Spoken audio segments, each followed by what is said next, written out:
Welcome to NewsShowTV and Look Algarve TV in Lagos, in the Algarve, across the marina, in the new studio. And I have a guest, let's say the second time already, and I appreciate that he came back. It was so interesting in the first conversation, and I think he has a lot to talk. And John Hough, welcome. Thank you. Glad to be here. Thank you. And I recover, you're the president of Madrugada? That's correct. That's right, yeah. And I really can tell you by my own experience with Madrugada a couple years ago with my mother, it's incredible what they're doing. But I like to give him the opportunity to explain a little bit the background of Madrugada. Some people don't know maybe, and what you're doing, and how the organization works, and what you're doing. That would be great. No Thank problem. you. Well, Dietmar, we are a volunteer-run association set up specifically to help people who are faced with a life-limiting illness and their families. Yeah. And typically what that involves is working with the patient, hopefully some time before they pass, that we can put in place the sorts of things that they want around them when they pass. Generally, for us, that means being able to facilitate them passing in their own home, with their family around them, with the care equipment that they need, and obviously the professional palliative nursing care, which we can provide as well. We offer much more than that in terms of our support centre here in Luz, and that involves anything from counselling before the patient passes to bereavement counselling for their loved ones afterwards. A little bit of estate planning. There's a lot to do with trying to respect the patient's wishes in terms of them getting themselves organised to pass. And so we have lots of information and support in place which we can share. The association was set up in 2009. To date, we've helped, and the bulk of this number is very much in the last 5 years, we've helped 375 patients at end of life. What that means is that we're not, and I really must emphasize this, we are not in competition with the health service here at all. And we're not an emergency service. Our goal is to complement what the community nursing teams can do and to be much more involved, if you like, with the patient and working with the patient to respect their wishes. Absolutely. The patient obviously will have a doctor associated with them and managing their condition, and our nursing team works with those professionals in order to be able to deliver end of life care. Obviously, we're volunteer run, so it means that everything we do is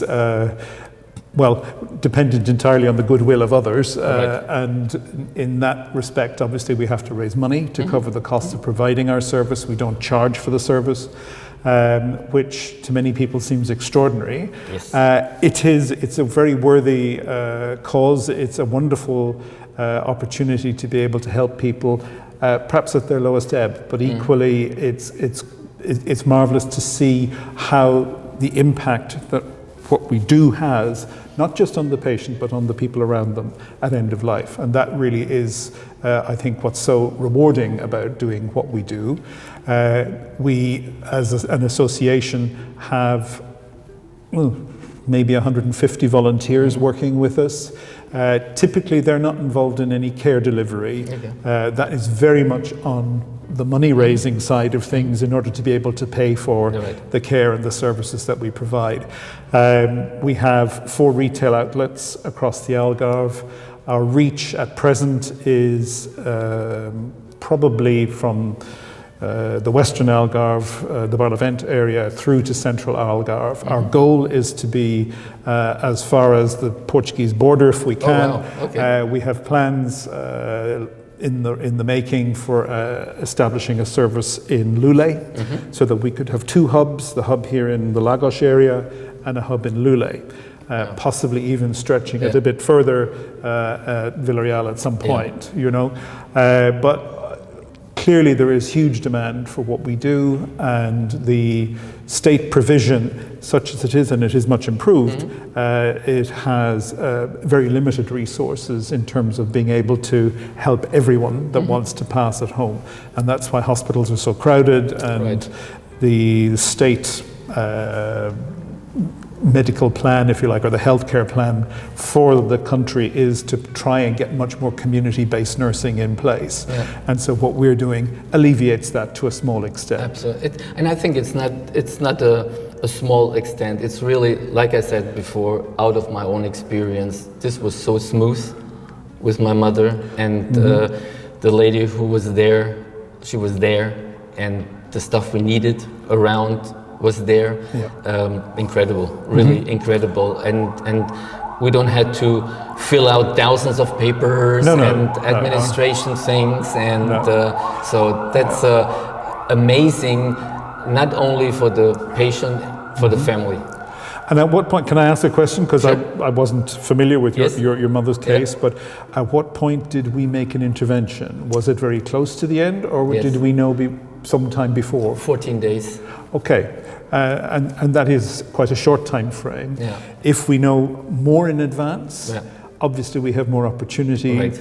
to discuss with Right. the family and with Yeah. the patient. It went pretty quick, and Yeah. then I was there 14 days, day and night, Yeah. and in cooperation with your lady. And when it happened, she was there. I just left for a half hour, Yeah. and she was there and Yeah. called me back. And then in that moment, when I entered the door, Yeah. but the time, and I feel very honored to be there the whole 14 days and that moment more than less, but having her there was immense. She was also speaking German, that Yes, helped a lot. of course, So and my mother felt totally comfortable, and everything what from the first day on what we needed, every equipment was just there, and we were really amazed. That's why our volunteers are critical to this, because of course they help to deliver the care equipment, set it up, break it down at the end, and take it away. All of that is managed by a team of people. We pay for it through our other volunteers, obviously running our retail stores, and independent fundraising, and begging, because although the Algarve appears to be a very wealthy place, it's a phenomenon which I call deep pockets but short arms. Right, and it's not that people don't want to be generous, but I think a lot of people, particularly the ones who will take note of what we do, tend to perhaps be more capital rich and cash poor. Right. But our goal ultimately is to have our service and where we're present in the community identified as something which is for the community, it's owned by the community, it's supported by the community, and it's operated and run by the community. And we can only do that, of course, if we get buy-in from the people whom we're helping. Well, your store is also very well organized. I know the store in Luz, the textile store, very well. Encore, Yes, and unbelievable people there, and then the furniture store in Lagos, and people buying and bringing, and so we can emerge people to bring stuff. Totally. Well, we wouldn't survive without the generosity and the donations of people to and buying. To you can the find retail. really, and what is beautiful, I have heard this from a lot of people. When the season is over, people cannot wrap up and bring it back home, so they leave it, they bring it, absolutely. so you have new stuff. Basically, totally new stuff. Great turnover all the time. Absolutely. There's always something new to find. Yes, right. So we have the boutique in Luz. Yes. We have another boutique, almost the same, in Fr.A, near Albufeira. We have the home store in Lagos, and we have another home store boutique arrangement in Lagoa. And our goal, obviously, as I said, is to try to grow the number of outlets that we have so that we can extend the service. But you always need also people to help when you have furniture to bring, pick up, or whatever. If somebody's really passing away or giving up something, and there's furniture to pick up, so you pick. We need muscle. Muscles. Yes, so absolutely. if there are muscles around, if you hear this, you can get in touch. What's the best contact to get in touch with? If you go into any of the retail outlets and say that you're interested in volunteering, or if you contact us online, or if you just look up the numbers online and call the support centre in Luz, anybody will be very happy to take your name and your number and sign you up very, very quickly. For sure. For sure. And that really is, part of the reason and why I'm so grateful to you for giving us the opportunity to share what we do. My pleasure. Is that we are hugely dependent on renewing our membership and our volunteer base, because people come, they give very selflessly of their time and generosity, but they have other things to do in their lives, and so they move on, and so there's a constant churn of people. And we need new blood a lot of the time. But you have people there forever, I think. Oh yes, absolutely. There are the furniture is, if you like. But we are very, very fortunate that they're with us. But we, as I say, some people are getting on in years, and they're not quite capable of perhaps shifting furniture and things like that, or doing the deliveries that perhaps they once did. So we need to constantly replace and add to. It's not just about replacing; it's adding to the numbers. It's growing with the stores and the volume of things they have to be moved. And because we're an association here in Portugal, of course, we have to have a membership. So there's sort of two types of association you can have with us. One is to be a member, and the member. What do you get out of being a member? The privilege of supporting a great and worthy cause like ours. You pay your membership subscription. You can get as involved as you want or not. But ideally, we would love people to be involved, particularly if you have lots of great skills in IT or marketing or whatever it is, social media. We would love to hear from you. That's great. But also, volunteers don't necessarily become members, but those people typically will work in the retail side of things, or they will help with running events, or also what's critical here, and which has really been a very, very satisfying development over the last 4 or 5 years, has been the amount of independent fundraising that's taking place out there in the community. And giving you the... And obviously, on behalf of Madrugada, raising money to support the cause. Whether it's golf clubs, whether it's tennis clubs or paddle tennis clubs, or whether it's people running half marathons, full marathons, you name it, and running coffee mornings. British Chamber. And the British Chamber has been very supportive as well. We've been really, really lucky that they've taken an interest in what we're doing. And it's about spreading the word, because there is a large transient population here in the Algarve. And people come, they settle here. I'm sure you've noticed that we have an influx of North Americans of late. And so many of them know nothing about the area, they know nothing about what there's to do here, but they're very keen to get stuck in. But unless they hear about us, unless we're out there waving the flag to say we need your help, it's very difficult to get that message across sometimes. So the more loudly we beat the drum and the more often we do so, the better in terms of trying to get people to join us. Absolutely. So that's the drums and the flag to Indeed. So if you listen to this, if you hear it, if you see it, and get in touch, if you feel to do something, and it's not every day, every 24 hours, as much as you can, much as you can. And I coined a phrase recently, which is an oxymoron. I describe why do you volunteer for Madrugada? Because I'm selflessly selfish. And what I mean by that is that people do give huge amounts of time, and they're very generous, and they donate lots of things to us too to sell. But it's also about being selfish in terms of what you get out of it, and it's social. It's a great place to meet new people. It's networking. It's finding a bargain that you never knew might exist. You do get.